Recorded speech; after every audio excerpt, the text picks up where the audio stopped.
GLP-1s are a tool, not the teacher. It's not an end-all be-all. It's not a magic bullet. They do reduce appetite, but they don't teach you how to eat consistently, how to nourish muscle and bone, how to respond to stress without restriction, and how to build habits that survive real life, especially real life, off of any sort of medication. And this is where nutrition therapy comes in. We rebuild hunger awareness with safety. So we're looking at biological hunger, emotional hunger, distinguishing the difference, practical hunger. So I think what the most important thing is that we create an environment that supports you, not that tests you. Welcome to the Wellness That Fits podcast, where we help busy moms eat well, restore energy, and clear brain fog without sacrificing family time or your sanity. I'm Cassie, registered dietitian and mom of 3. I believe wellness should fit your real life, not the other way around. If you're tired of complicated wellness trends and want simple, sustainable strategies for meal prep, holistic nutrition,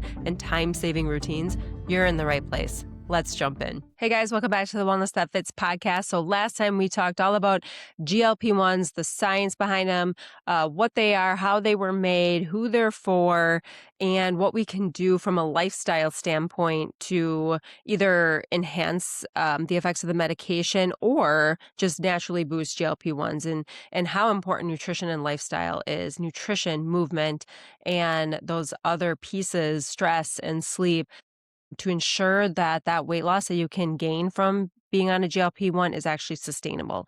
And so I had made a few references to food noise, diet culture, trusting your body, things like that in the last episode. So I wanted to create a part 2 so that we can talk further about diet culture, the food noise, and the path back to trusting your body, because I think, before we go any further really into GLP-1s, peptides, or even nutrition strategies, we need to talk about why so many women are here in the first place. And again, I had mentioned that a higher percentage of the people who are on GLP-1s are women. And so why are we here? Why are so many women here in the first place? Because GLP-1s didn't just appear in a vacuum, right? They showed up in a culture that has spent decades teaching women not to trust themselves around food. I think most women I work with didn't just decide to struggle with food. They've been through diets, cleanses, detoxes, point systems, carb fear, sugar fear, fasting rules, and protein obsession, and good versus bad food rules and food thinking. And over time, what that does isn't just physical, takes like a physical toll on your body, but it's also psychological. What it creates is food noise, anxiety around eating, guilt when hunger shows up, maybe confusion about what your body actually needs because you don't trust yourself, right? A feeling that you have to outsource control to something external. So when GLP-1s enter the picture, it makes sense why they feel so comforting. They quiet the food noise, they reduce appetite, they remove decision fatigue. But the deeper question is, why was the noise so loud to begin with? So today we're going to talk about what dieting and quick fixes actually do to the brain. And we're going to talk about maybe some strategies on how to improve this and how we can quiet that food noise. All right, so diets, I just want to cover this part because diets don't just fail because women lack willpower. I think our diet industry and fad diets are so popular, and all the books around weight loss are so popular because it all covers the same thing.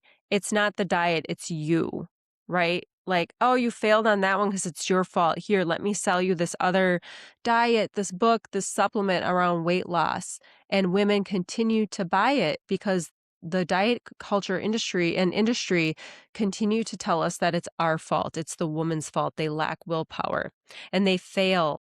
Those things all fail because they disrupt the brain-body feedback loop. So when you eat, especially repeatedly, you're not just changing calories, you're changing neurobiology. So here's what happens with chronic dieting or quick fix approaches. Hunger signals become unreliable. A lot of times when people go on a diet, they're usually restricting food, right? And they become hungry. Ignoring hunger trains the brain that those signals that you're hungry, they're not safe to send. food becomes morally charged. So your brain associates eating with stress instead of nourishment, which it should be doing.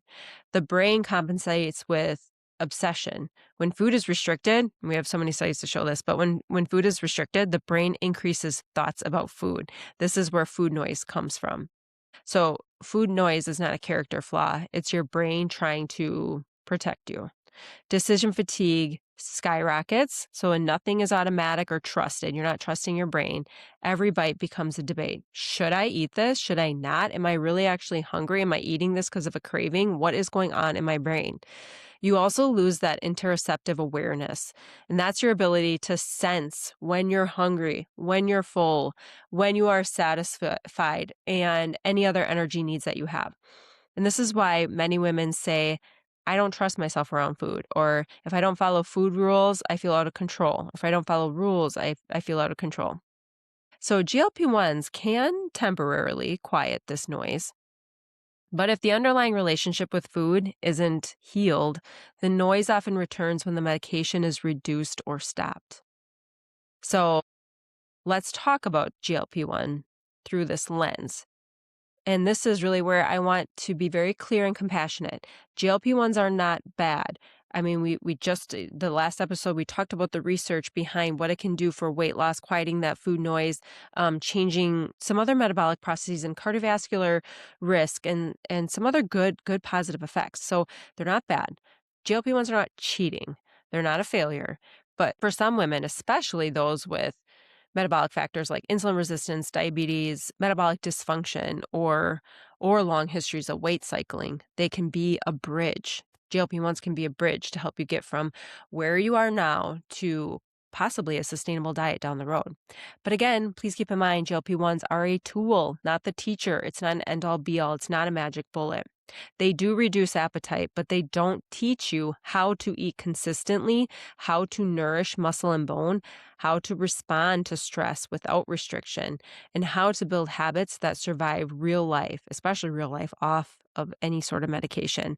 And this is where nutrition therapy comes in. And so I want to talk about how a dietitian can actually help quiet food noise. And this all needs to happen by relearning hunger and fullness without all the chaos and without all the noise. I think a lot of women think listening to hunger cues means eat whatever you want, whenever, with no structure. It doesn't really matter. I'm listening to my body. I just, and that's not, of course, it's not what dietitians say it is, right? But it's what some women think it is. And that's not what we do. As dietitians, we rebuild hunger awareness with safety. So we're looking at biological hunger, emotional hunger, distinguishing the difference, practical hunger. And so what I mean by that is really just like, maybe we eat when we're not always really hungry. You might eat like just before you get hungry because of your schedule, right? So it doesn't just mean I'm never going to eat unless I am hungry, right? You might eat an hour before you get hungry because it works with your schedule and you have a big meeting coming up and you want to make sure your blood sugar levels are in line so your cortisol isn't spiking and then your blood sugar is low. And so, you just have this like stress, this crazy stress spiral. And so practical hunger time is important too, and learning how and when to access that and when to put it into your schedule. And also medication altered hunger, like if somebody is on a GLP-1, how should we manage that? How should we build our eating routines around that? And so we often start with consistent nourishment, not necessarily intuition, because again, many women over time don't have intuition because it can't really exist when you've told your body time and time and time again that hunger doesn't mean anything or like willpower over hunger, right? And so it's kind of like that tuition can't exist in a deprived nervous system. And so strategies that maybe, again, that we can talk about would be predictable meal timing, protein and fiber anchored meals, not just protein, but fiber. And also hunger and fullness check-ins, having specific times throughout the day where you check in with your body. Am I hungry? Am I full? Do I need a minute to breathe deeply? What do I notice about my body and how I feel right now? And then also just noticing your energy, your mood, and your focus, and not necessarily just appetite. So I think what the most important thing is that we create an environment that supports you, not that tests you. And this, if anybody's read Atomic Habits by James Clear, he would attest to this, that we need to create an environment that makes this habit change easier for us and not necessarily one that's constantly testing us. Because if we have an environment that's constantly testing us, we are going to be completely depleted of energy just from mental fatigue and willpower saying, I shouldn't eat this, but it's in front of me. I shouldn't eat this. I shouldn't eat this. I shouldn't eat this, right? And so another thing dieting does is just makes your environment adversarial, like everything in it, you're constantly resisting food instead of being supported by it. And so in these instances, I help with stocking foods you actually enjoy, prepping in ways that fit your energy level, and help with your family and help with that decision fatigue, which in the end helps reduce decision fatigue throughout the rest of the week. And then also so that you stop relying on willpower throughout your days or your weeks. This is especially important for busy moms. If the food available doesn't match your reality, the habit will fail, not you. So, if you are going to go from where you are now to a complete extreme, like veganism and zero sugar, right? Like that's going to be extremely hard to make that change. And there's going to be a lot of hurdles that we have to get to jump over in order to get you there. And so that's why it's really important to work with somebody who knows how to address the lowest hanging fruit or things that might work for your lifestyle. And so things that would help, that would fit your lifestyle would be grab and go protein options, default breakfasts that we know are going to be chock full of omega-3s, protein, fiber, leafy greens, berries, things that are really good for your cognitive function and for your working memory and for your gut bacteria and all these other things. And that, of course, help with blood sugar regulation. Maybe some backup meals. What can you always have stocked in your pantry and your fridge so that, let's say you didn't meal prep or you didn't, have a time to go to the grocery store. Like, what can we put together in your pantry or your fridge based on your preferences, right? And then snacks that stabilize blood sugar instead of spike it. I think some of us, if we're ignoring hunger cues, it goes too long, and then your body is screaming at you that you're starving. And then that is where it's easier to make those unhealthy decisions or those decisions that aren't necessarily going to nourish our bodies because we are so hungry that we will eat anything in sight, right? And so, what are some snacks that we can always have on hand, or car snacks, or work snacks, or snacks in the pantry that can actually help stabilize blood sugar? What are we looking for? Like how much protein, how much fiber, and sugar, right? So that we are not spiking blood sugar with just an easy snack. It's really important to understand your own life. Like no two women eat the same way. No two women live the same lives, have the same schedule. So I look at your schedule, your stress load, your sleep, your hormone shifts, your family needs, and your work demands. So the conversation isn't just like, here's what you should eat. It's like, let me take a look at your current schedule, your work demands, and everything going on in your life and determine how can we create the conditions in your own life to make healthier options available to you and easier for you to make. And really, that's how habits actually change. So the ultimate goal here is not perfect eating or strictly following some diet plan. It's becoming a woman who trusts herself, who nourishes herself consistently, who feels steady or calm instead of always reactive or always on edge. A woman who eats in a way that matches who she wants to become. This is a true identity shift. This isn't like somebody saying, I'm trying to eat better, but rather owning the identity shift and the mindset change that I'm someone who fuels herself well because of fill in the blank. I am somebody who fuels herself well because I want to have more energy for my kids. I'm someone who fuels herself well because I want to make a greater impact on my community. I am someone who fuels herself well because I want to be able to pour from a full cup. A healthy person can do that. And biology matters here. It's not just all like willpower, like I said. When we feed the gut consistently with fiber, polyphenols, adequate calories, protein, our gut microbes produce those short-chain fatty acids like butyrate. You guys have heard me say this a million times. And those fatty acids, short-chain fatty acids, reduce inflammation, support the gut-brain axis, improve mood and cognition, and reinforce positive behavior loops. Okay, so it's not, it seems random that I'm throwing fiber in here when I'm talking about identity shift, but the fact that these cool gut microbes can create something in our body out of these good, healthy things that we're putting into our body and send these things to our brain, which then can improve mood and cognition. How wonderful is that? Improves that positive behavior loop. And so when we are in a better mood or in a better mindset to make a healthy decision, we are building confidence, and that eventually helps us want to build more healthy habits. And there's that positive behavior loop that we are reinforcing by feeding the good gut bacteria with fiber and with prebiotic things, and also with probiotics, but usually from food is best. That's another topic to discuss. So to round out this conversation, this is why nourishing habits feel easier over time. Oftentimes, we are always looking for a quick fix in our nation. And the real fix, we know this, it takes time. It takes a little practice. With anything, habits are formed when you consistently do them on a habitual nature, right? And so your biology starts really working with you when you start feeding your gut bacteria and you start feeding and nourishing yourself with proper nutrition.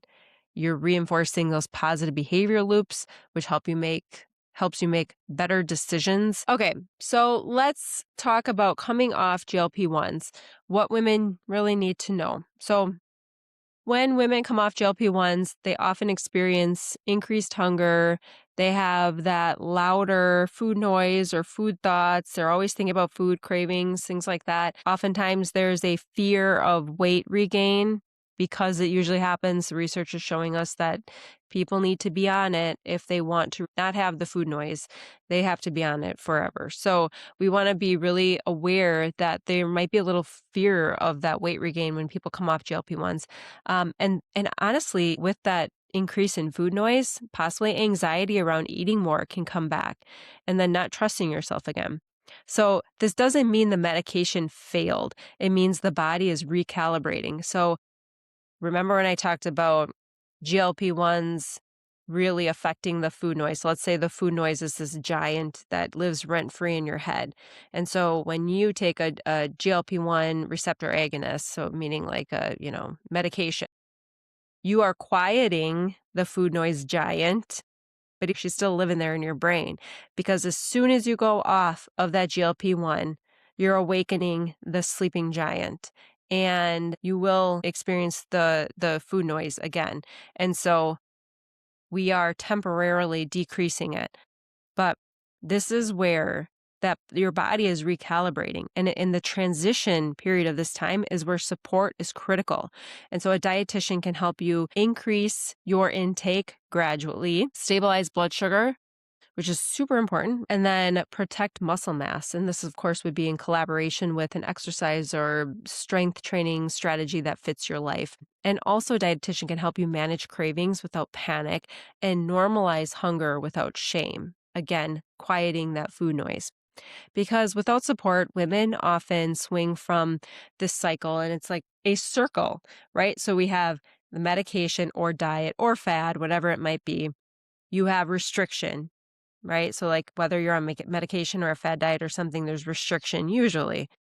Then you come off of whatever you might be on, whether it's a medication or a fad diet, you have a regain of weight, and then you have self-blame because you feel like you are failing on this cycle of fad dieting.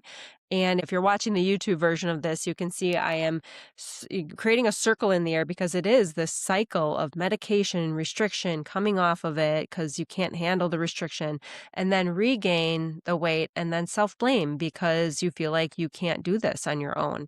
So that cycle is not necessarily inevitable. I mean, it happens a lot, but it's not inevitable. There are changes that we can do to help with that cycle. Many women who are eating proper nutrition in terms of enough healthy fats and protein and fiber are not feeling restriction because they feel full when they're eating, and thus they don't have to feel that restriction and then feel like they need to jump off of, whatever fad diet they're on, right? And so they feel satiated, they feel full, their blood sugars are managed, they feel better about themselves and able to have that confidence to keep going on this sustainable eating pattern. It's not necessarily like a diet, right? I mean, a diet is what you eat in a day. So, I mean, we could call it a diet, but a lot of people have not a great reaction when people say diet. It's not diet. People think of as restriction because of our culture, whereas diet really is just the food that you eat. So we're going to say like eating pattern. And so this eating pattern, healthier eating pattern, is more sustainable for women. And it's, to bring it all together, I I love working with women who honestly, and not that I love the symptoms they're having, but they're exhausted from fighting themselves. Some are on GLP-1, some are not, some are considering them. Most of them, I would say, probably are healing after years of dieting. And the common thread is this: they don't want more restriction. They want peace. They want confidence. They want habits that fit their life, that are sustainable. So GLP-1s can be part of the story, but what you can't take out of the equation and what has to be part of the story is nourishment, habit psychology, and self-trust. And that's what makes the story sustainable. So if you're navigating this on or off medication and you want support rooted in science, psychology, nutrition psychology, and real life, that's the work that I do. It's not extremes, it's not shame, just sustainable health that fits. So check out the show notes to learn how. And lastly, if you're enjoying these episodes, please DM me on Instagram at Wellness That Fits, or you can reach out via my website. I love hearing from my listeners, and it helps me honestly to create episodes that support your health journey. Thank you so much for listening. Thanks so much for tuning in to today's episode of the Wellness That Fits podcast. I hope you walk away with simple, doable steps you can put into practice right away. If you loved this episode, it would mean the world if you subscribed, left a review, or shared it with another busy mom who could use some encouragement. Until next time, friends, keep creating wellness that fits your life.